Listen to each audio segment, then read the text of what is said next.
Time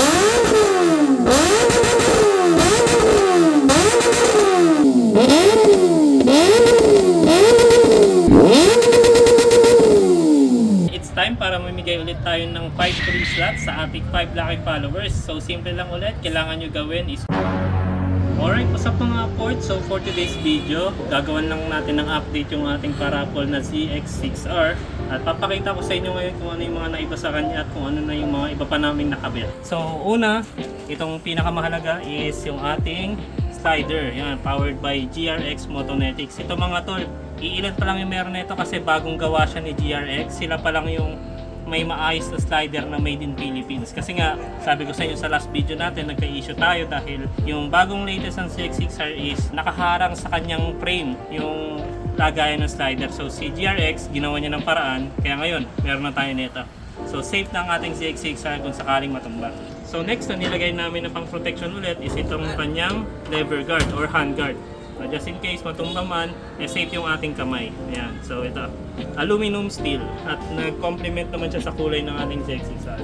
So next na bago namin kinabit is ito, nakatingin tayo din ng ating 6R kaya mas makikita nyo mas malinis sa tingnan at sexy pa. Problema nga lang pag umulan, pasensyahan na lang.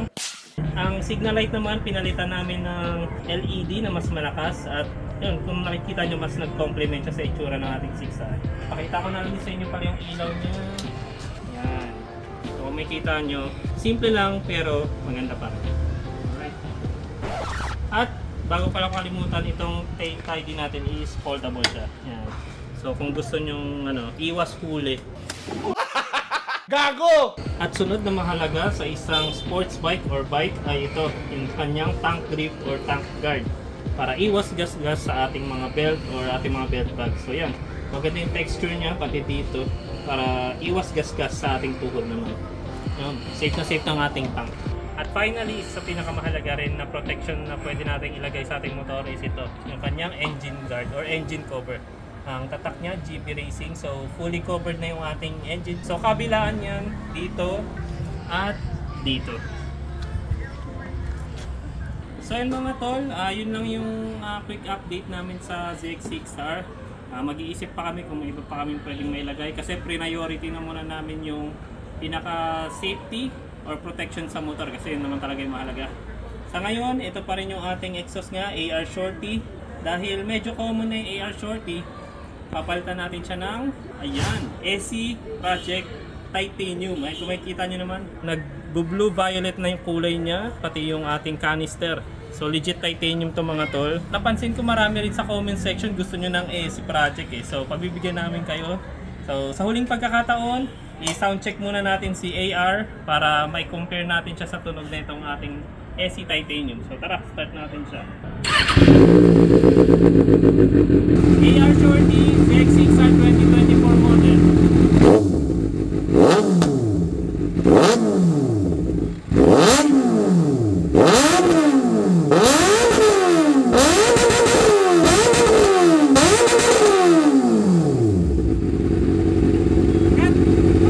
So yun mga tol, yung ating huling sound check kay AR Shorty. So it's time para palitan siya ng SC Titanium Project. Let's go!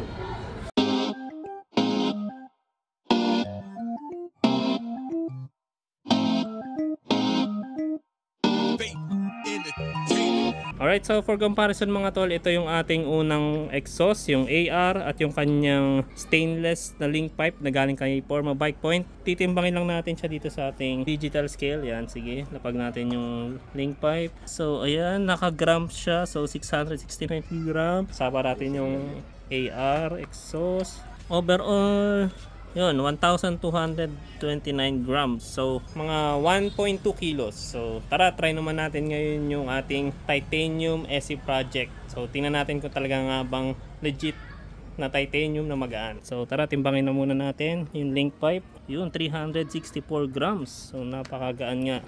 Then, sama natin yung SC Project. Tingnan natin yung total nila. 904. So, legit na titanium nga siya kasi mas magaan siya compared dito sa ating carbon AR Shorty kasama yung kanyang stainless link pipe. So legit titanium, mas nakatipid tayo ng mga kulang-kulang 300 grams. So sa racing malaking bagay yun, kaya okay na okay siya. So,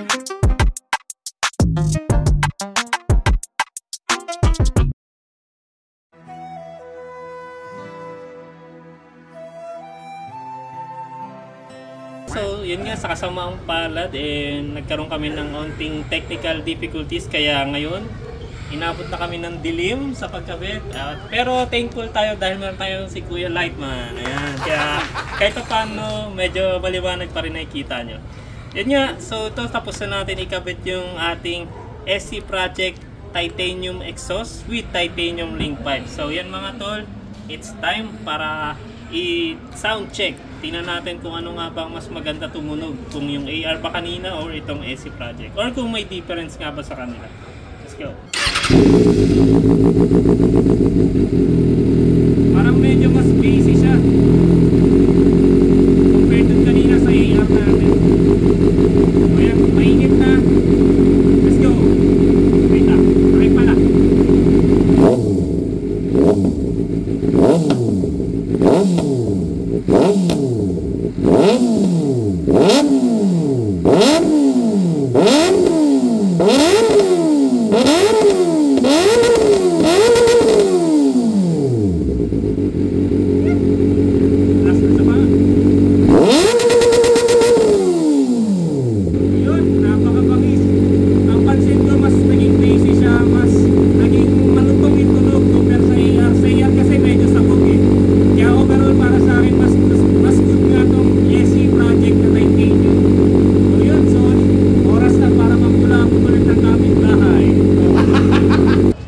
So ngayon, it's time para mamigay ulit tayo ng 5 free slots sa ating 5 lucky followers. So simple lang ulit, kailangan nyo gawin is una, i-like yung post. Pangalawa, i-share nyo yung post na to, public.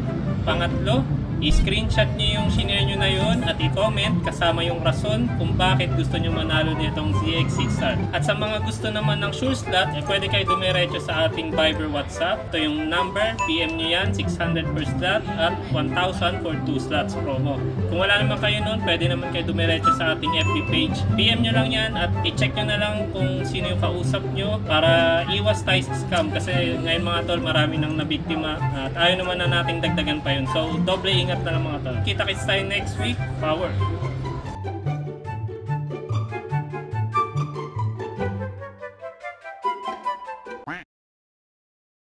Alright, so yun nga mga tol, dahil nga si ZX6R kapag pinalitan niya yung exhaust ng aftermarket ay kailangan natin ng servo eliminator.